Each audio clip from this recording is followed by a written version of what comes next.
myself, yeah, country loved, and mercy more than life.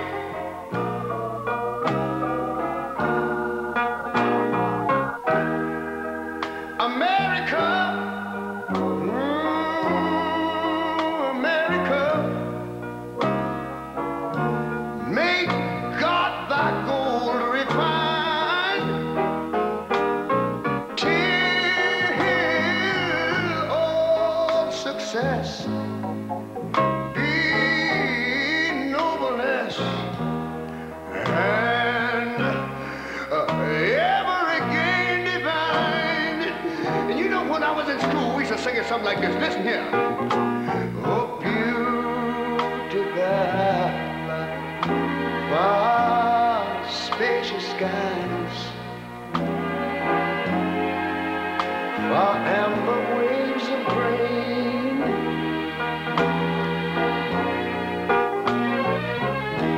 far purple mountain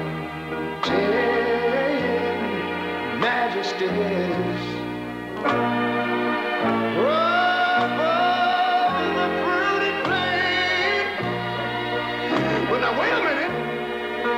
I'm talking about America, sweet America.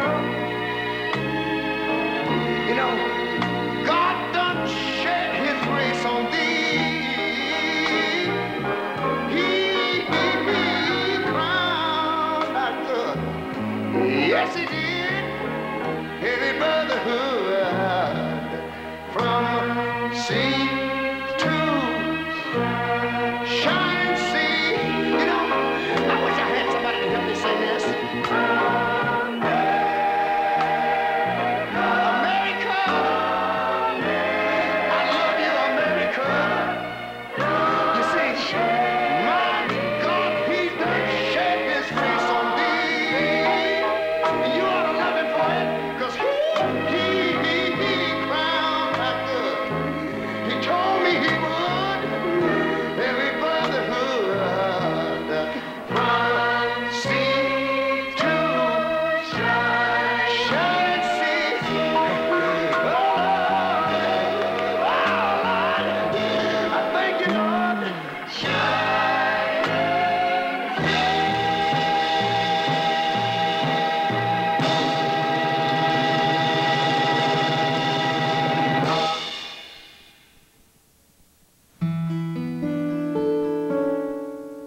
The name is Thurgood Marshall, a name that should not be forgotten by African Americans.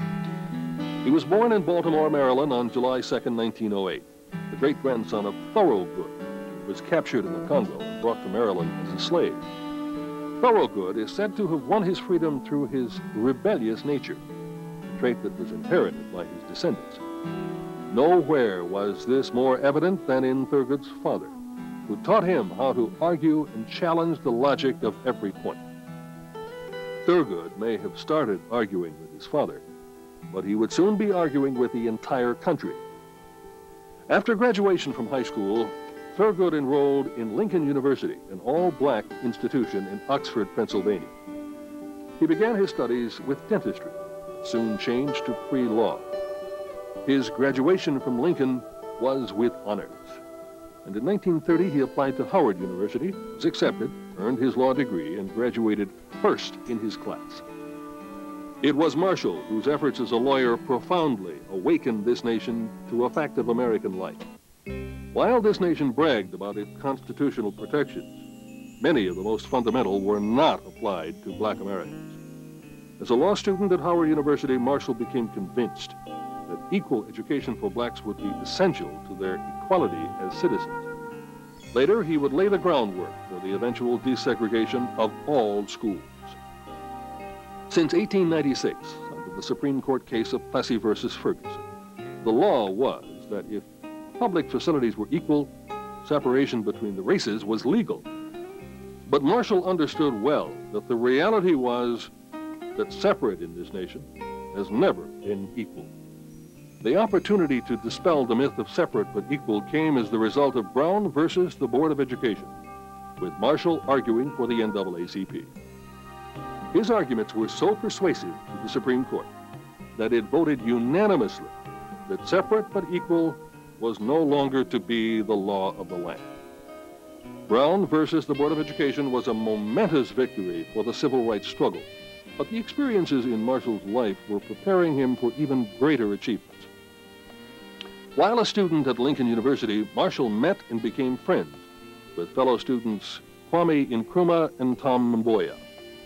Kwame Nkrumah became president of Ghana in 1966. Tom Mboya became Minister of Justice and Constitutional Affairs for the nation of Kenya. Out of the relationship between Marshall and Mboya came an invitation for Marshall to assist in the development of the civil rights section to the Constitution of Kenya. At the celebration of the independence of Kenya, Marshall was among the world celebrities that attended. Among those celebrities was John H. Johnson, founder of Johnson Publications, and special ambassador sent by President Lyndon Baines Johnson. Also in attendance was Prince Philip, sent by his wife, the Queen of England. Prince Philip presented to Prime Minister Jomo Kenyatta the document of independence from England's rule. Despite his success at outlawing the concept of separate but equal, Marshall's efforts were to face yet another test. Instead of equality, violence against blacks in the South increased, resulting in the infamous incident in Little Rock, Arkansas. A mob of angry whites, inflamed by the rhetoric of Governor Orville Forbes, prevented 9 black students from entering Central High School. Thurgood Marshall went to Little Rock to try and reason with the school board, to comfort the students and their families. But the situation in Little Rock got worse. Finally, President Dwight Eisenhower was forced to intervene.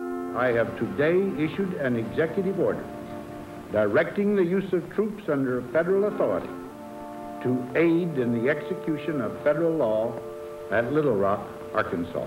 In September of 1958, in an unprecedented action, the Supreme Court justices wrote an opinion reaffirming their original unanimous decision in Brown.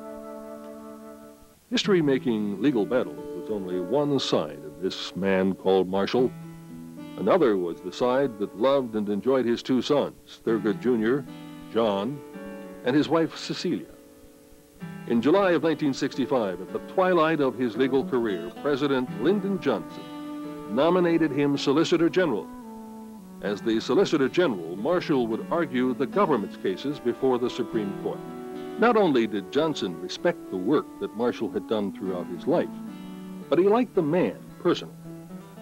That respect and personal feeling obviously helped when Johnson was faced with the prospect of selecting a Supreme Court justice. I believe it's the right thing to do, the right time to do it, the right man in the right place. Thurgood Marshall died of congestive heart failure on January 24, 1993, at the age of 85. It is said of him that he fought for civil rights long before there was such a thing as a civil rights movement. He brought about an almost bloodless revolution which extended liberty and dignity to a large section of the American population. His coffin was placed in the Great Hall of the Supreme Court. 18,000 people came from across the country pay their final respects. Marshall's final resting place is Arlington National Cemetery in a section regarded as Justice's Hill or Justice's Row.